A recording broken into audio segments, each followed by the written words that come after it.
मैं उन लोगों से कहना चाहता हूं कि सोशल मीडिया पे आप चिल्लाते हैं बाइकॉट चाइना, बाइकॉट नेपाल, लेकिन एक बार, केवल एक बार इस देश में बाइकॉट बीजेपी करके देखिए, देश सुधर जाएगा। देश के अंदर जो अशांति है, जो पनवती है, वो खत्म हो जाएगी। एक बार एक कोशिश करके देखिए।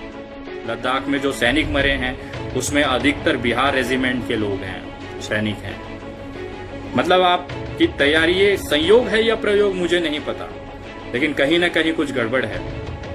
मैं आप लोगों, तमाम देशवासियों से कहना चाहता हूं कि आपने एक बहुत बड़ी गलती की थी देश में ऐसी सरकार चुन के जो अपने ही लोगों की शहादत, अपनी ही सेना को शहादत कराने पे मजबूर कर देता है और उसका इस्तेमाल अपने राजनीतिक फायदों में लेता है। आप जब से इस तरह की राजनीति में आए हैं, हमें शर्म आता है कहते हुए कि देश का अब तक के इतिहास में सबसे नाकाम और हारे हुए प्रधानमंत्री श्री नरेंद्र मोदी जी हैं। आज दुर्भाग्य है देश का कि आप जैसा प्रधानमंत्री हमारे देश के केंद्र में बैठा हुआ है, जो केवल राजनीति कर सकता है शहीदों की लाशों के साथ में।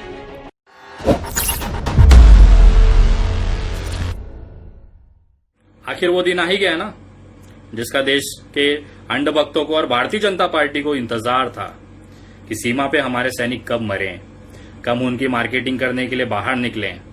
45 दिनों से ये झड़प चाली थी लद्दाख में और चाइना और भारतीय सेना के बीच में, लेकिन हमारी सरकार सोई हुई थी। एक 1.5 फुटिया के सैनिक आते हैं, हमारे सैनिकों को मार के चले जाते हैं, और वो सैनिक आते हैं जिनकी पूरी आंख तक नहीं खुलती है ठीक से। मैं उन तमाम 1.5 फुटिया और आधी खुली आंखों से कहना चाहता हूं, वो हक्का नूडलों से कहना चाहता हूं कि बेटा, हमारे देश की जो सरकार है वो कमजोर है, हमारा देश का प्रधानमंत्री जो है वो कमजोर है, लेकिन हमारी देश की सेना कमजोर नहीं है। मैं उस तमाम लोगों से कहना चाहता हूं, आज वो समय है, हमें अपने सेना के साथ खड़ा होना पड़ेगा। मैं पूरे देश के साथ आह्वान करता हूं, मोदी जी से कहता हूं कि मोदी जी, पूरा देश, सारी राजनीतिक दलें, सारे लोग आपके साथ हैं। इस घटना का पूरा जवाब आपको देना है, मुंह तोड़ जवाब होना चाहिए। लेकिन आप बिजी हैं बिहार के चुनाव में, पूरे मजदूर यहां से चले गए, एक अन्न का दाना आप नहीं खिला पाए। आप जब से इस तरह की राजनीति में आए हैं, हमें शर्म आता है कहते हुए कि देश का अब तक के इतिहास में सबसे नाकाम और हारे हुए प्रधानमंत्री श्री नरेंद्र मोदी जी हैं। आज दुर्भाग्य है देश का कि आप जैसा प्रधानमंत्री हमारे देश के केंद्र में बैठा हुआ है, जो केवल राजनीति कर सकता है शहीदों की लाशों के साथ में। हमने देखा पुलवामा में जिस तरह से लोकसभा के चुनाव में आपने वोटों की भीख मांगी सैनिकों की लाशों पर, और उसके साथ ही जो पैसे शहीदों के परिवार को जाने थे वो पैसे तक आप खा गए, उसका एक फूटी कौड़ी शहीदों के परिवारों तक नहीं पहुंची। मैं दावे के साथ कह सकता हूं, आने वाले बिहार चुनाव में आप इस घटना का भरपूर इस्तेमाल करेंगे। लद्दाख में जो सैनिक मरे हैं उसमें अधिकतर बिहार रेजिमेंट के लोग हैं, सैनिक हैं। मतलब आपकी तैयारी, ये संयोग है या प्रयोग मुझे नहीं पता, लेकिन कहीं ना कहीं कुछ गड़बड़ है। मैं आप लोगों, तमाम देशवासियों से कहना चाहता हूं कि आपने एक बहुत बड़ी गलती की थी देश में ऐसी सरकार चुन के जो अपने ही लोगों की शहादत, अपनी ही सेना को शहादत कराने पे मजबूर कर देता है और उसका इस्तेमाल अपने राजनीतिक फायदों में लेता है। मैं बताना चाहता हूं, इसमें केवल भारतीय जनता पार्टी जिम्मेदार नहीं है, देश का हर वो व्यक्ति जिम्मेदार है जिसने इस पार्टी को मतदान दिया है, क्योंकि आज उन्हीं की गलतियों की सजा पूरा देश भुगत रहा है। मैं उन लोगों से कहना चाहता हूं कि सोशल मीडिया पे आप चिल्लाते हैं बाइकॉट चाइना, बाइकॉट नेपाल, लेकिन एक बार, केवल एक बार इस देश में बाइकॉट बीजेपी करके देखिए, देश सुधर जाएगा। देश के अंदर जो अशांति है, जो पनवती है, वो खत्म हो जाएगी। एक बार एक कोशिश करके देखें। बाइकॉट बीजेपी ही सारी समस्याओं का जड़ हल है, और इस देश में जब से 2014 से ये सरकार आई है, पता नहीं मेरे देश को क्या पनवती लग गई है। आज तक 50 साल में कभी भी ऐसा नहीं हुआ कि चाइना इतने अंदर आके हमारे सैनिकों को मार के चला जाए।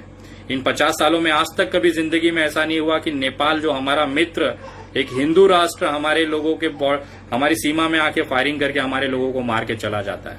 ये मोदी जी की उपलब्धि है। मैं पूछना चाहता हूं कि आपको किसके लिए चुना गया था देश में? आपको केवल इसके लिए चुना गया था कि आप चुनाव लड़े और जीते? आपको केवल इसके लिए चुना गया था कि आप दूसरे दलों के विधायक, सांसद खरीद के अपनी सरकारें बनाएं? आपको केवल इसके लिए चुना गया था कि आप पीएम केयर फंड के लिए पैसे जमा करें। पुलवामा के शहादत में जो सैनिक मरे हैं उनके मदद के लिए जो पैसे आए वो खा के आप हजम कर जाएं, इसके लिए आपको चुना था। आप ही ने कहा था ना कि घरों के मालिक पैसे ना लें, भाड़ा ना लें, बैंकों की ईएमआई नहीं जाएगी, और आप वही है ना जो मजदूरों को किराया तक आपने लिया था। आपकी कथनी करनी में जमीन आसमान का फर्क है मोदी जी, माफ करिएगा। आप इस देश के सबसे नाकाम और हारे हुए प्रधानमंत्री हैं, ये मुझे कहते हुए बहुत शर्म महसूस हो रही है। इस जैसी सरकार को, जो भारत की सरकार गरीबों की सरकार है ही नहीं, ये सिर्फ अमीरों के लाखों करोड़ों रुपए माफ कर सकते हैं, लेकिन मध्यम वर्ग की परिवार की ईएमआई रोकने के लिए एक ऑर्डर नहीं निकाल सकते। ये बैंकों को ये नहीं कह सकते कि आप ईएमआई 3 महीने 4 महीने बाद लो। ये इलेक्ट्रिसिटी बिल के लिए नहीं कह सकते कि आप 4 महीने बाद भरो। ये स्कूल को बंदिशें नहीं डाल सकते कि आप अभी उनसे फीस मत लो। अभी कहां से किसी का रोजगार चल रहा है, और जिसके पास नौकरियां बची थी वो भी जा चुकी हैं। और मैं दावे के साथ कह सकता हूं, ये स्कूल फीस तभी तक ली जाएगी जब तक सारे लोग उसके पैसे ना भर दें, और जैसे ही एक बार ये फीस भर दिया जाएगा, स्कूलों को लॉकडाउन में बंद कर दिया जाएगा, ये बताते हुए कि कोरोना संक्रमण फैल रहा है। आपने फीस भर दी लेकिन बच्चे स्कूल नहीं जाएंगे। तो कृपया मुझे माफ करें, मैं बागी तो बागी ही सही, मैं दंगाई तो दंगाई ही सही, लेकिन मैं अपने बच्चों की कुर्बानी इस सरकार के जेब भरने के लिए तो बिल्कुल नहीं दूंगा। आप लोग सुरक्षित रहें, अपना ध्यान रखें और मजबूती के साथ आवाज उठाएं। देश के लिए जरूर आवाज उठाएं, देश के साथ रहें, अपनी सेना के साथ रहें। हम सब आपके साथ हैं। कृपया आप बिंदास होकर सेना को मैं कहना चाहता हूं, पूरा देश आपके साथ खड़ा है। जय हिंद, जय महाराष्ट्र। अगर आपको हमारे वीडियोस पसंद आए तो प्लीज लाइक करें, सब्सक्राइब करें और शेयर करें।